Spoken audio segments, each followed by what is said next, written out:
Hello students, कल हम substitution reactions discuss कर रहे थे।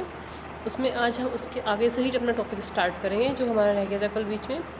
तो हम मैकेनिज्म ऑफ सब्स्टिट्यूशन रिएक्शन में इलेक्ट्रोफिलिक सब्स्टिट्यूशन रिएक्शन आज हम डिस्कस करेंगे।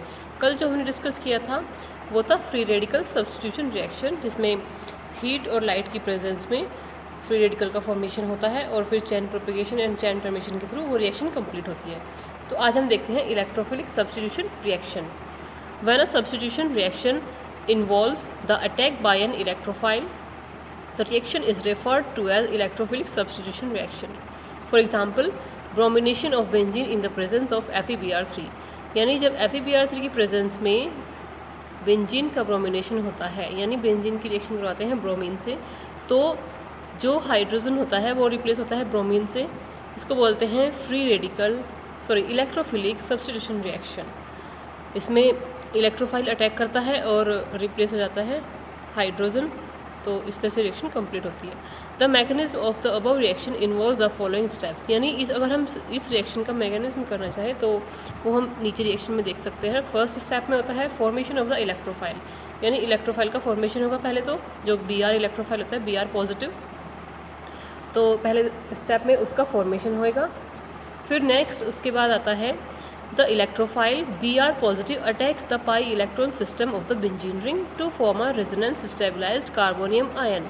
यानी जो इलेक्ट्रोफाइल जनरेट होता है फर्स्ट स्टेप में, सेकंड स्टेप में वो इलेक्ट्रोफाइल एरोमेटिक रिंग के जो पाई इलेक्ट्रॉन्स होते हैं उन पे अटैक करता है, जिससे कार्बोनियम आयन बनता है और जो कि रेजोनेंस स्टेबलाइज्ड होता है। देन थर्ड स्टेप में elimination of proton to give the substituted product, यानी एक प्रोटॉन का एलिमिनेशन होता है, हाइड्रोजन रिमूव होता है और सब्स्टिट्यूटेड प्रोडक्ट हमें मिल जाता है। फिर उसके बाद आता है नेक्स्ट रिएक्शन जो आती है इलेक्ट्रोफिलिक सब्स्टिट्यूशन रिएक्शन में नाइट्रेशन रिएक्शन। अभी तो हमने ब्रोमिनेशन देखी है, यानी ब्रोमीन इलेक्ट्रोफाइल कैसे अटैच होता है। अभी हम देखेंगे नाइट्रेशन रिएक्शन। इसमें भी सेम वही प्रोसेस होगा। फर्स्ट प्रोसेस में क्या होगा, फर्स्ट स्टेप में क्या होगा, फॉर्मेशन ऑफ द इलेक्ट्रोफाइल, यानी इलेक्ट्रोफाइल का फॉर्मेशन होगा। जैसे साइड में आप देख सकते हैं रिएक्शन में HNO2 है, HNO3 और उसमें OH अलग हो जाएगा और एसिड कैटलाइज्ड ये रिएक्शन होती है। इसमें HSO3 negative by sulphate A9 बनता है। यानी उसके बाद दो स्टेप लगते हैं, एक NO2 पॉजिटिव यानी नाइट्रोनियम आयन को बनने में, जो कि हमारा इलेक्ट्रोफाइल है, इसमें अटैकिंग रिएजेंट है।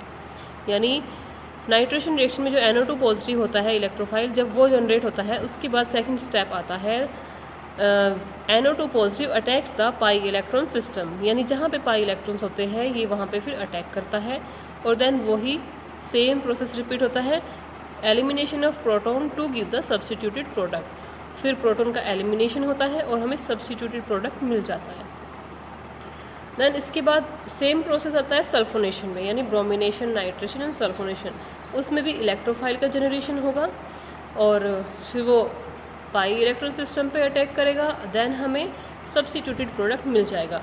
तो स्टूडेंट्स इसमें इन सब में सेम प्रोसेस होता है, तीन स्टेप यूज़ होते हैं। फर्स्ट में तो इलेक्ट्रोफाइल का जनरेशन होता है, या इलेक्ट्रोफाइल कोई भी हो सकता है, Br पॉजिटिव, NO2 पॉजिटिव या फिर HSO4 पॉजिटिव, मतलब जो भी हमें मिलेगा, HSO4 negative.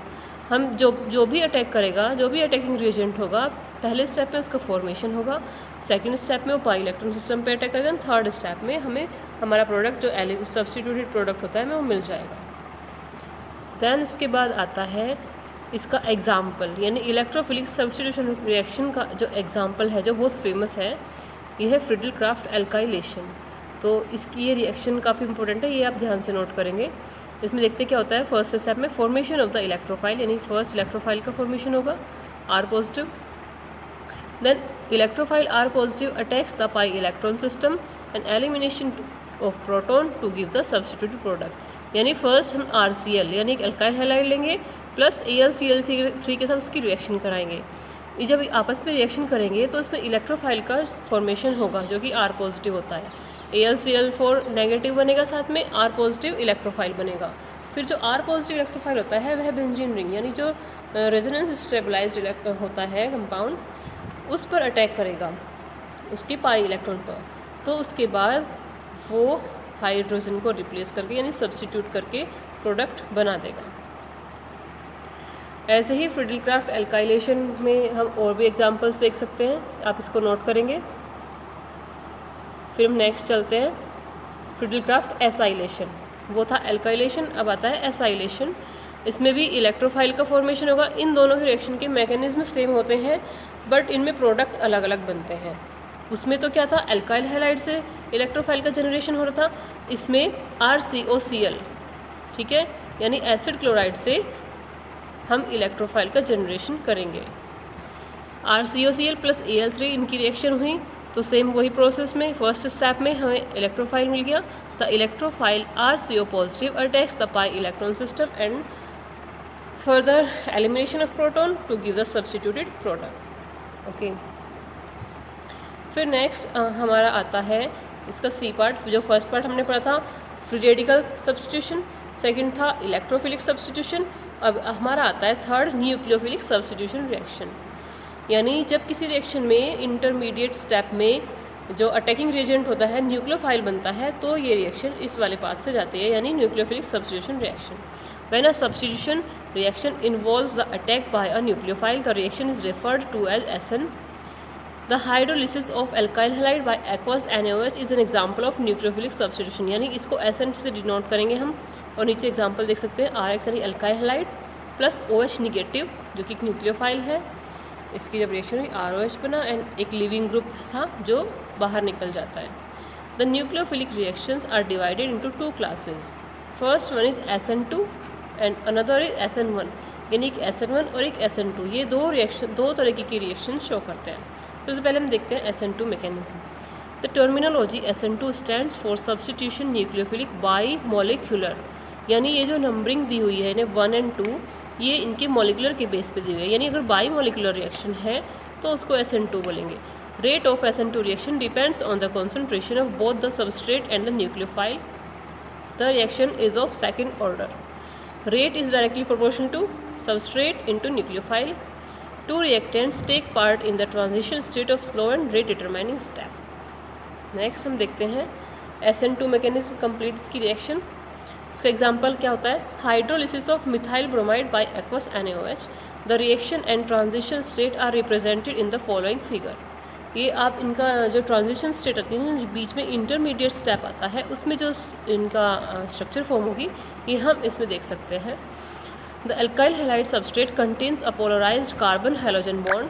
The SN2 mechanism begins with hydroxide ion approaches the substrate carbon from the opposite side of the bromine ion. This is because both hydroxide ion and bromine atom are electron rich. In transition state, both OH and Br are partially bonded to the substrate carbon. Carbon is the resulting complex is trigonal bipyramidal in shape. With the loss of the leaving group, the carbon atom again assume a pyramidal shape and its configuration is inverted. तो इसमें हम क्या देखते हैं, by molecular होता है, यानी इसमें एक OH ग्रुप और एक Br यानी ब्रोमीन, ये दोनों ही क्या होते हैं, इलेक्ट्रॉन रिच स्पीशीज़ होते हैं और ये कार्बन के साथ जुड़ते हैं, और जब लिविंग ग्रुप उनको छूट गया था तो उसकी स्ट्रक्चर कॉन्फ़िगरेशन इन्वर्टेड हो जाती है। फिर SN2 में हम क्या देखने को मिलता है, वाल्डेन इन्वर्जन, जो कि हम आइसोमेरिज्म में भी पढ़ते हैं। जब कोई the inversion of stereochemical configuration at a chiral centre during a chemical reaction a molecule can form two enantiomers around a chiral centre. Walden inversion converts the configuration of the molecule from one enantiomeric form to the other. यानी जब एक form से दूसरी form में conversion हो जाता है तो उसको वाल्डेन इन्वर्जन बोलते हैं। और ये किस वजह से होता है, जब इनके साथ में कोई लिविंग ग्रुप इसको छोड़ के जाता है, यानी SN2 मैकेनिज्म में वाल्डेन इन्वर्जन हमें देखने को मिलता है। ये हम इसका एग्जांपल नीचे नोट करेंगे, काफ़ी इंपॉर्टेंट क्वेश्चन आता है कि वाल्डेन इन्वर्जन कौन सी रिएक्शंस में हमें देखने को मिलता है, तो इसका आंसर हो जाएगा न्यूक्लियोफिलिक सब्स्टिट्यूशन रिएक्शन का SN2 टाइप में। तो इसके बाद आते हैं factors affecting SN2 reactions. First one is steric hindrance, इसको हम नोट करेंगे। SN2 reactions require a rearward attack on the carbon bonded to the leaving group. The larger and bulkier the group, the greater the steric hindrance and the slower the rate of reaction. In general, the order of reactivity of alkyl halides in SN2 reactions is methyl, primary, secondary, the tertiary halide are so crowded that they are not generally react by SN2 mechanism.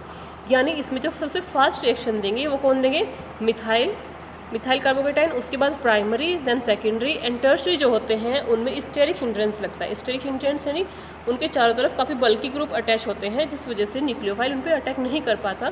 So that's why वो ये वाली reaction show नहीं करेंगे. तो ये order भी आपको याद रखना है और इसमें जो स्टेरिक हिंड्रेंस है काफ़ी इसका इम्पोर्टेंट रोल है. फिर इसके बाद नेक्स्ट आता है न्यूक्लियोफिलिसिटी एंड सॉल्वेंट्स इफेक्ट्स. यानी इसको न्यूक्लियोफिलिसिटी कैसे इफेक्ट करती है, because of nucleophile is involve in the rate determining step of SN2 reaction stronger the nucleophile react faster. यानी जितना ज़्यादा न्यूक्लियोफाइल स्ट्रॉन्ग होगा उतनी ही फास्ट रिएक्शन जाएगी. फिर solvent effect for protic solvents and increase in the solvent polarity results in the decrease in the rate of SN2 reaction. यानी जितना ज़्यादा पोलर सॉल्वेंट होगा उतना ही कम क्या होगा, rate of reaction. This decreases occurs because protic solvent solvate the nucleophile, thus lowering its ground state energy. Because the energy of the activation becomes greater and therefore the rate of reaction decreases. So अगर polar solvent होता है तो उससे ground state energy क्या हो जाती है, कम हो जाती है, जिस वजह से रेट ऑफ रिएक्शन भी क्या हो जाता है, डिक्रीज. हमने रेट ऑफ एक्टिवेशन एनर्जी इससे पहले लास्ट वीडियो में हमने डिस्कस की थी, तो उसी से हम इसको देख सकते हैं. उसके बाद स्टूडेंट्स हमारा नेक्स्ट इसका टाइप आएगा SN1 मैकेनिज्म, जो हम नेक्स्ट लेक्चर में अपना डिस्कस करेंगे. आप अभी SN2 मैकेनिज्म यहाँ तक इसको आप नोट करेंगे और इसको अच्छे से समझेंगे. नेक्स्ट टॉपिक हम डिस्कस करेंगे अपनी नेक्स्ट वीडियो में. Thank you.